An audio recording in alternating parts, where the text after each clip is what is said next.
either witness. The name Shawwood appears. Is it Shaw Parkwood or Shaw? What is the actual name? Shawwood Park. Shawwood Park. Now known as Shawwood Estate.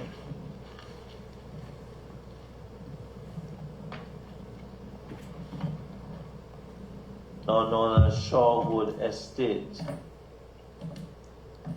Thank you. What's the next slide you wish to proceed to, Madam? 38.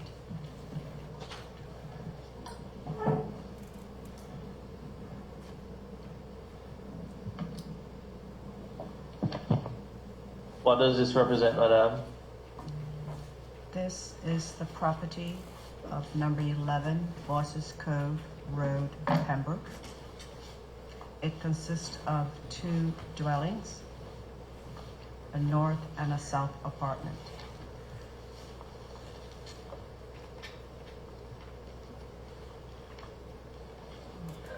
And you show us that to indicate what, Madam? The area outlined in red, number 11, is the next part of my presentation.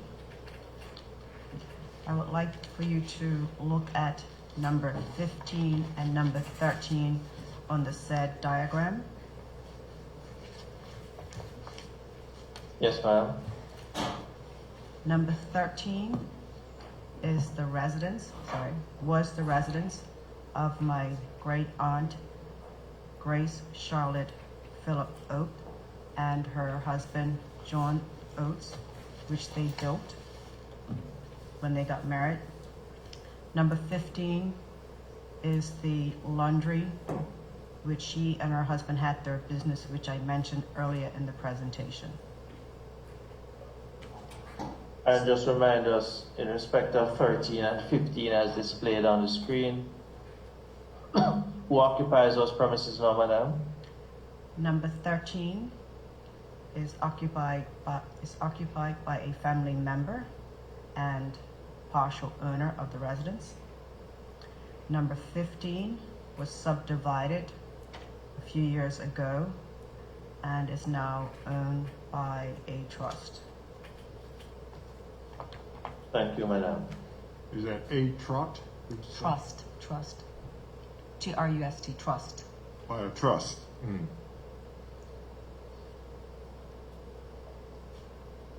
And in regards to your presentation, are you making any claim to number 15? No, Counsel. Just for reference. Thank you. That 15 and 13 were originally owned by Grace Charlotte Phillip Oates. Thank you very much. Number 11 was owned by her mother and Amelia Wood. It is also the property in which Grace Charlotte Phillip Oates was born in. It is also the property claimed by Joseph Soares Figueroa, that he owned the property. In actual fact, he was only a tenant. Thank you, Madam. Do you know what period in time he was a tenant, Madam, based on your claim? He was a tenant. Can I answer that question further in the presentation? I have to look at the slide. Okay, but you have the information further on? Yes. Okay, I'll just make a note of it.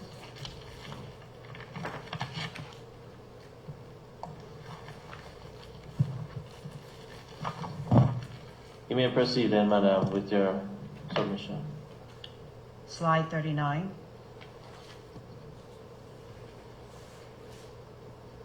Number 11, Bosses Cove, Pembroke. The estate of Miss Anne Amelia Wood, willed to her daughter, Miss Grace Charlotte Phillip Oates, property was willed to Grace Charlotte Phillip Oates on her death in her last will and testament dated the 10th of February, 1956, left the property to her niece, Charlotte Ellis Wood Wellman. Miss Charlotte Ellis Wood Wellman, on her death, in her last will and testament dated the 7th of February, 1967, to her grandson, George Stafford Llewellyn Hollis, fee simple.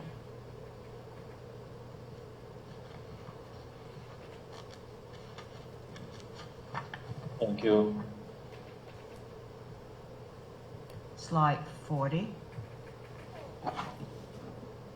with reference to the north apartment.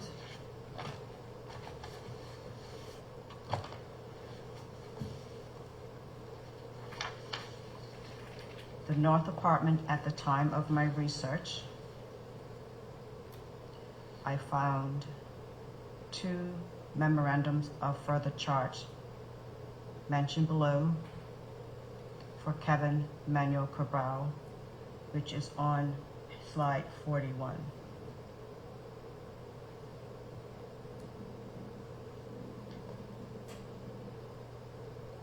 Notice 96/19 with attached schedule and plan of land dated the 12th of March, 1996 for the above-mentioned property is currently owned by Kevin Manuel Cabral. The above-mentioned person named on this notice purchased the property from James Appleby Pearman. And as I mentioned in a previous presentation, it was brought to my attention that number 11 Boyce's Cove was under purchase, if not has already been purchased.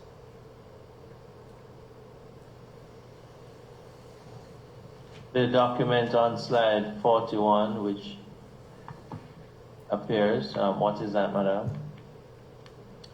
This is a copy of the document of the acquisition from by Kevin Cabral from James Appleby Pearman, dated the 12th of March, 1996. This is the conveyance.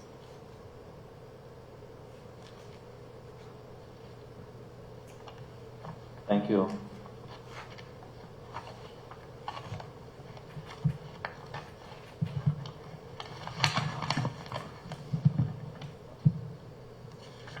Could I just ask that the document is enlarged?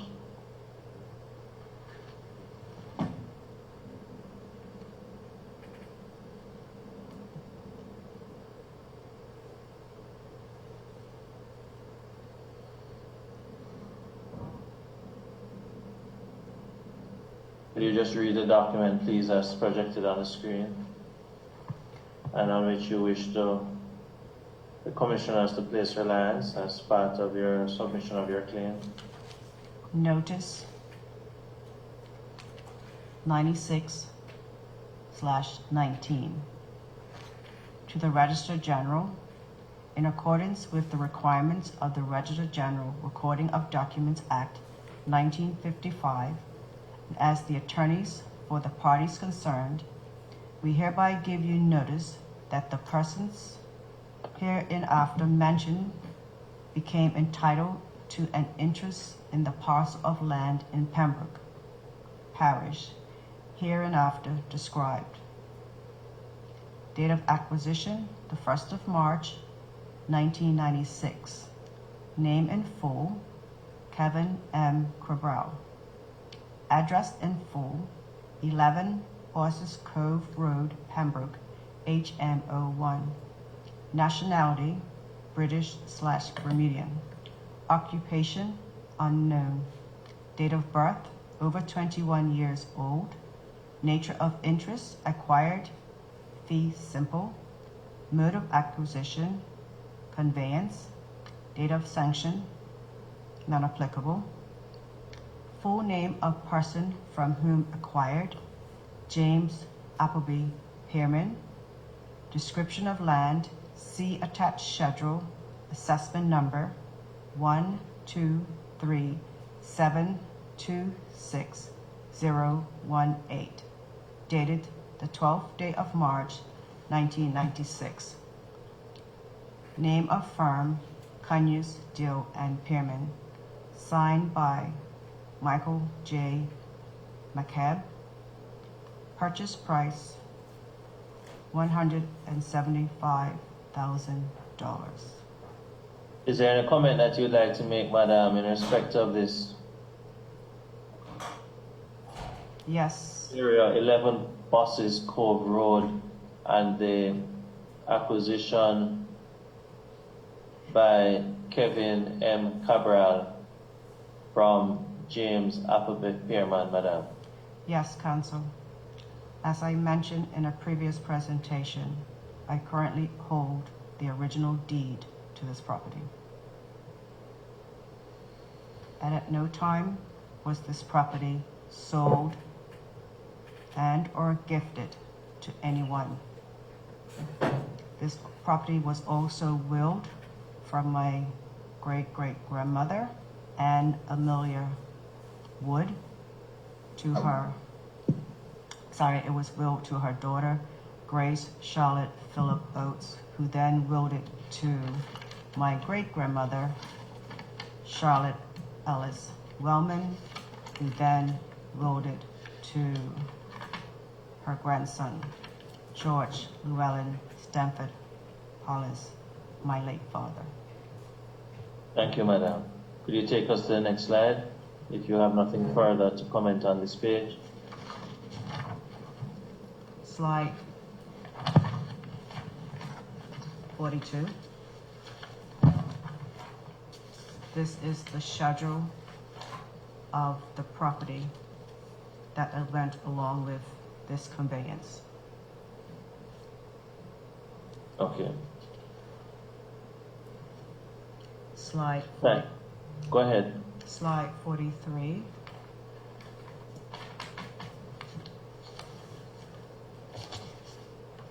Yes, madam. This is a plan of the property at number 11 Bosses Cove.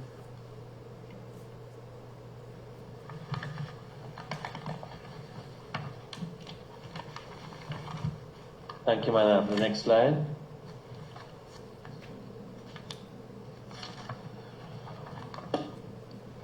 I now refer to the south apartment of number 11 Bosses Cove Road, Pembroke.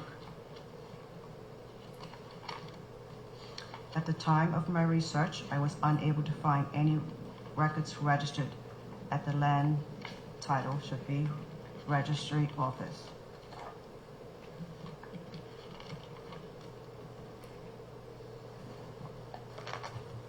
And the document to the right of the screen, what is that document, madam, that you wish to pray in aid? And this is in reference to the entire property at number 11. Which documents, Council? The one that's projected on the screen presently. The schedule on page 42.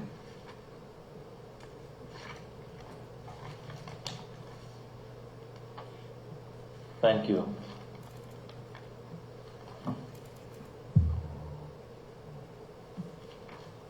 The schedule Go on, ahead. Go ahead, madam. Go ahead. the schedule on page 42. Or is it 44? We were on 44.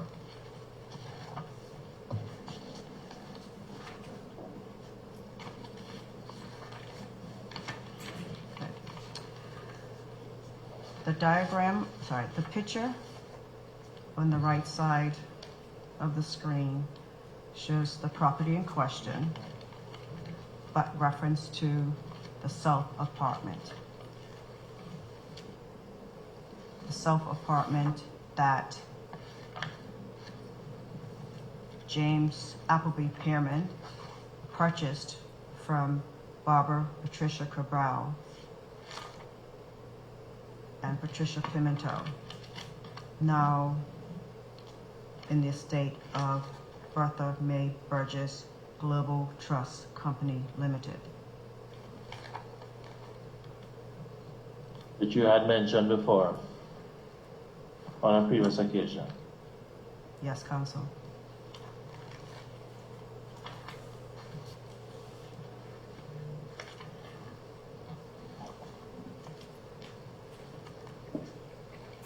You may proceed, Madam. I refer to slide 45. Slide 45. I present again the letter received by Appley Sperling Kemp from my grandmother, Miss Margaret Genevieve Hollis. And it has a list of conveyance of properties in reference to number 11 Bosses Cove. And as I mentioned before, my great-great-grandmother, Anne Amelia Wood, conveyed this property to John Oates, and when John Oates passed, the property was all his possessions, and this property was conveyed to his wife, Grace Charlotte Phillip Oates. Thank you. Next slide.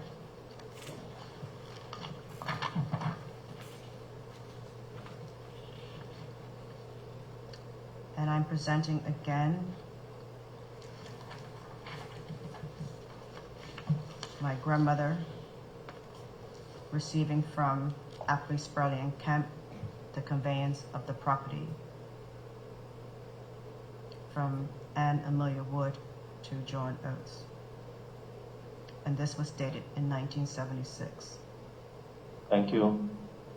Slide 47.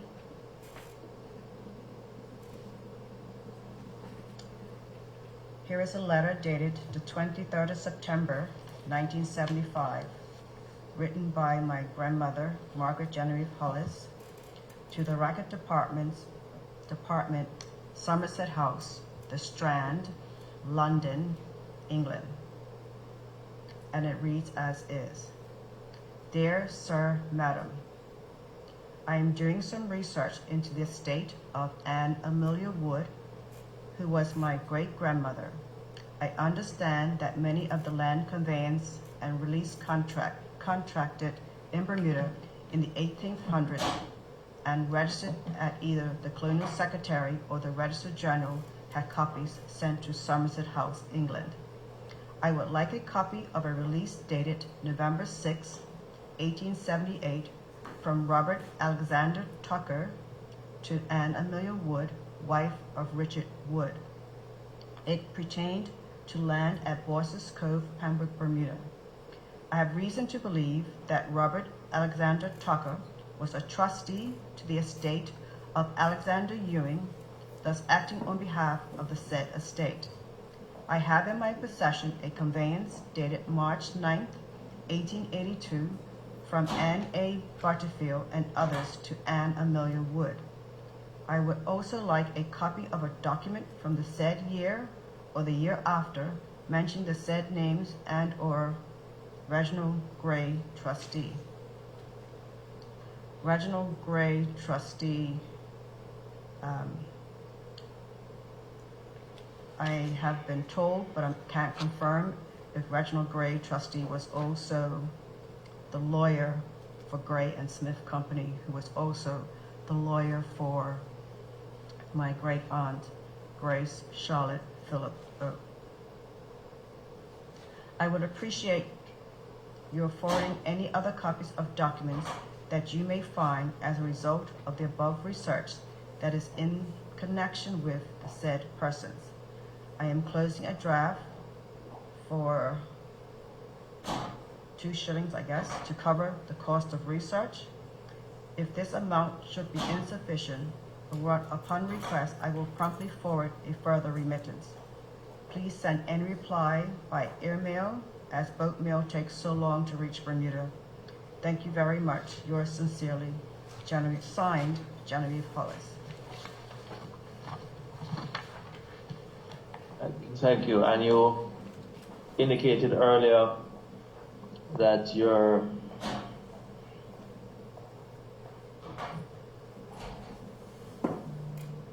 relatives who preceded you had made numerous attempts to have attorneys represent them, and they had made numerous representations to various institutions. You pray and aid this letter in furtherance of that submission, Yes, Counsel.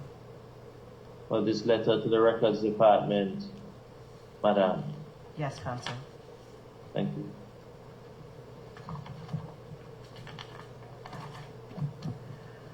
Page 48.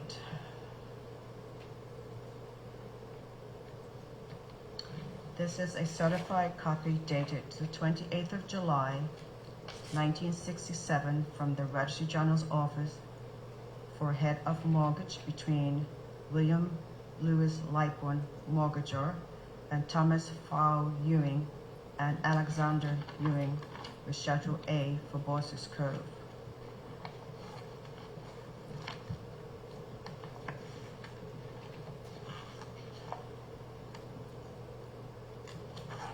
Thank you. You may proceed, Madam.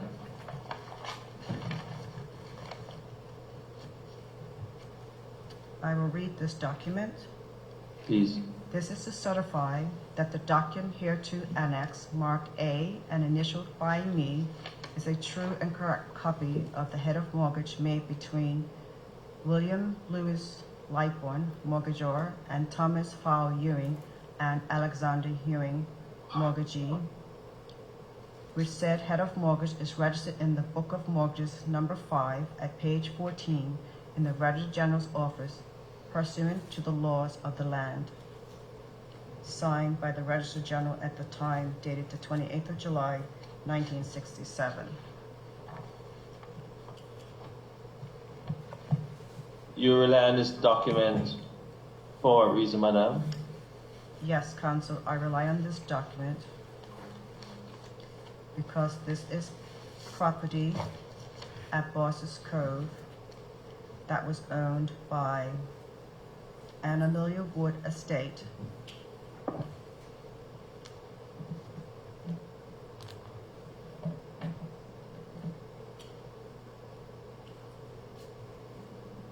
And it reads as, all that certain dwelling house with the lot of land whereupon the same is erected, measuring 50 feet square, situated and being near Boss's Cove in Pembroke Parish, aforesaid and bounded easterly by the waters of Boss's Cove southerly and westerly. I'm sorry, where are you reading from, Madam? On page,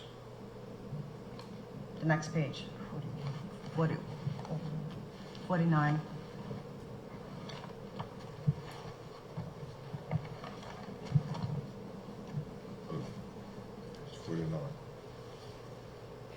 You're reading from the magnified the Head of mortgage. document secretariat. You're reading from the heads of mortgage.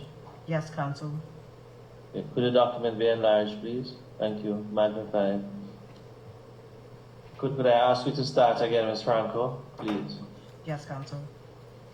In fee by indenture of leased and release, bearing date respectively the 6th and 7th days of June 1834, between William Lewis Lightbourne of Pembroke Parish in the Isles of Bermuda, a mariner, and James Fowle Ewing and Alexander Ewing of the town of Hamilton in the said islands, merchants, on all I'm that... sorry, Miss Franco, you said James.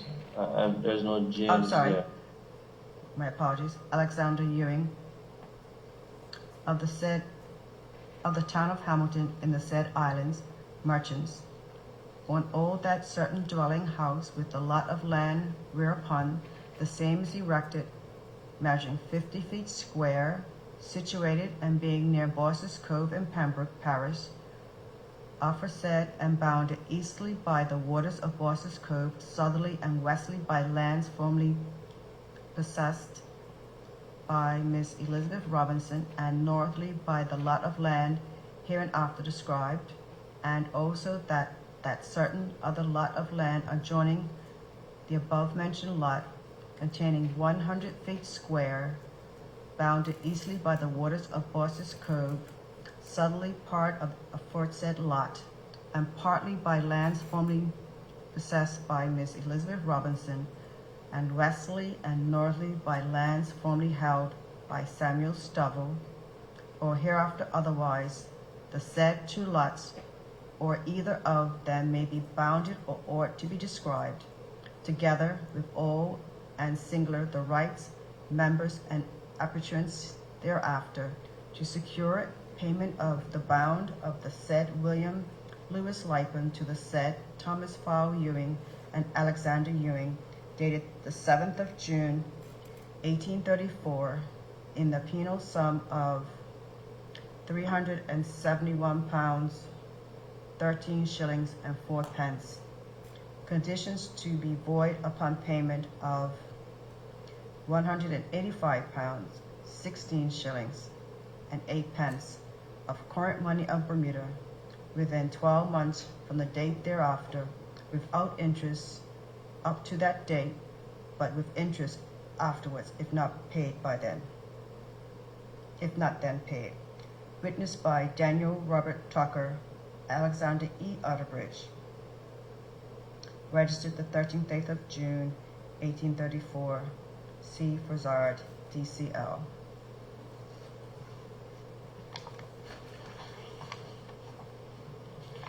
You rely on this document for what purpose, madam? I rely on this document, counsel, that this property was purchased and owned by Anne Amelia Wood. Thank you. You may proceed, ma'am, to the next slide if you have nothing further with this slide.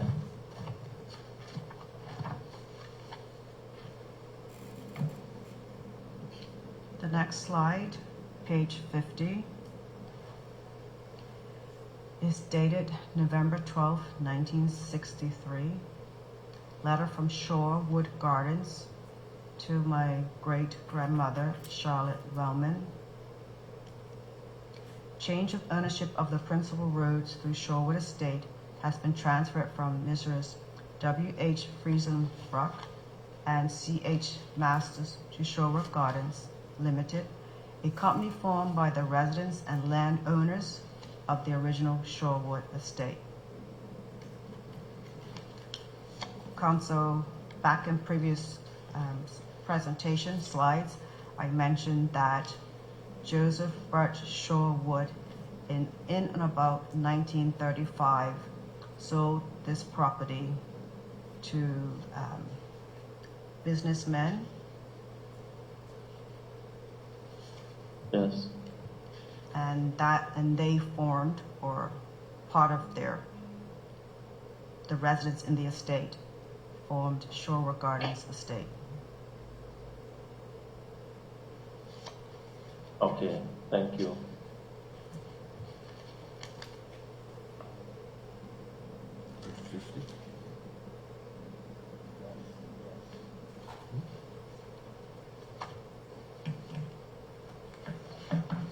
The letter itself, madam, could you Read that. please?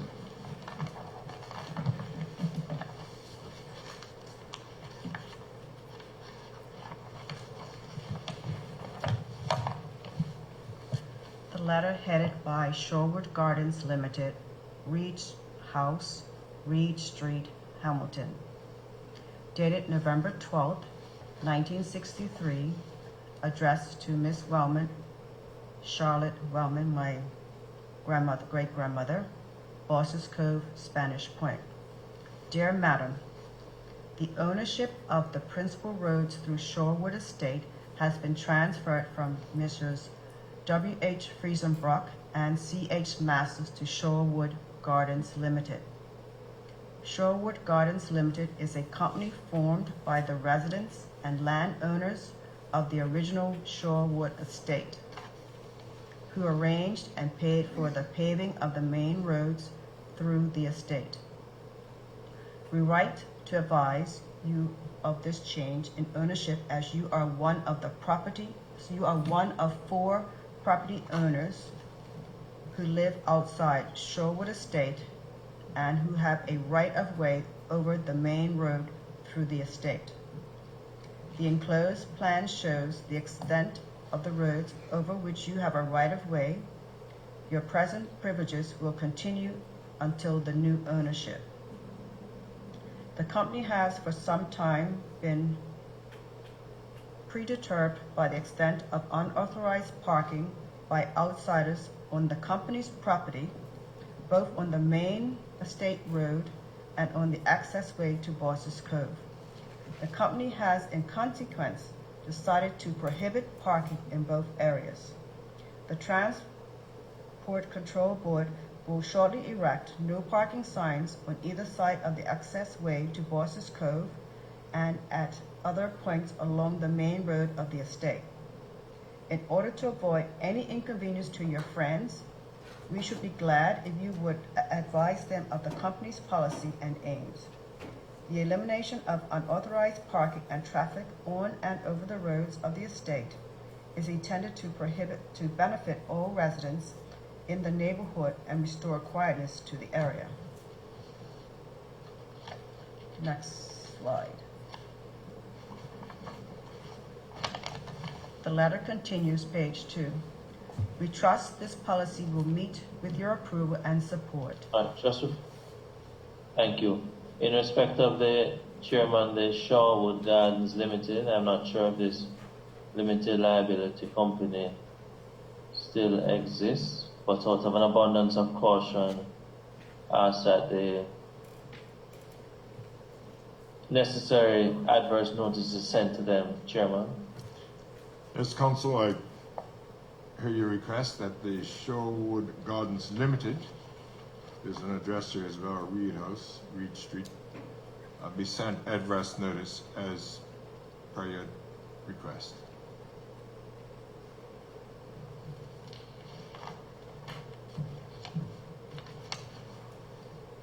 Thank you, Chairman. Council, I don't know if we're looking for a man or woman in Shorewood Gardens Limited. It's duly signed, however.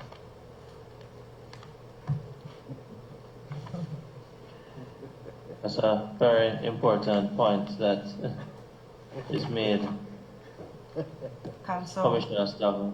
Council Shorewood Gardens Limited still exists. Thank you very much. But I think the very important point that Commissioner Stovall has made, I have taken note of it. It's very interesting. Yeah, no personal signature.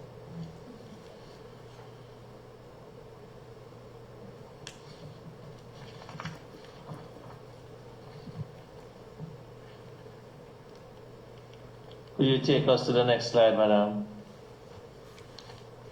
Page 52. Date, Slide 52. so yeah, slide 52. Date, sealed and sworn, the 31st of December, 1957.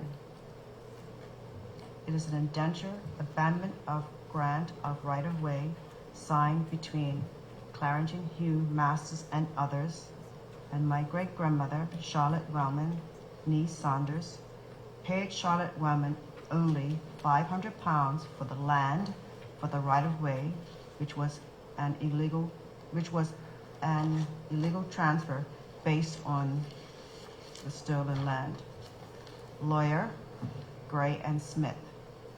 Gray and Smith was also the lawyer for my great-aunt, Grace Charlotte Phillip Oates. Anne Amelia Wood died about 17th of September 1898 intestate and leaving her husband, Richard Wood, who died January 11th, 1904 at the age of 81. This property was conveyed to Grace Charlotte Phillips Oates. Before you go any further, Madam, you have earlier indicated, based on your notes,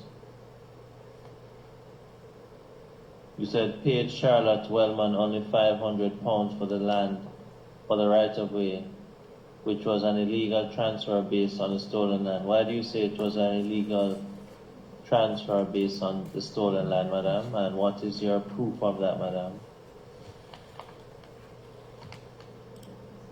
Council, as I mentioned earlier, Joseph Birch Shorewood in 1935, and I produced a document stating that it was an illegal sale from himself to, I can't remember the gentleman's name I mentioned, but my great-great-great-grandmother, Anna Million Wood, had documents to say that she owned the property in Shorewood Park. And I'm directing your attention, if the secretary could just take us to the left side of the screen.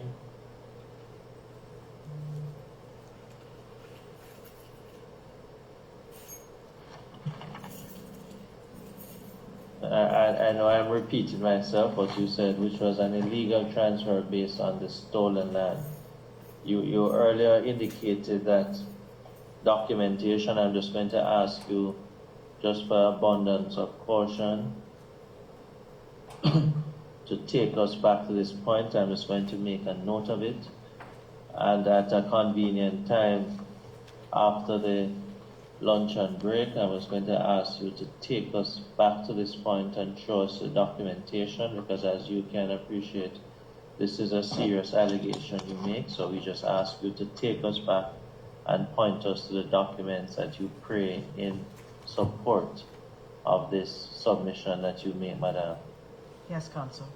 So I just make a note of slide 52 to take us back to the documentation that you're relying on in support of this submission. Council, I noted that you mentioned the magic word, lunch break. Now is a convenient time, Chairman. You feel this is a convenient time to break? It is, Chairman. All right.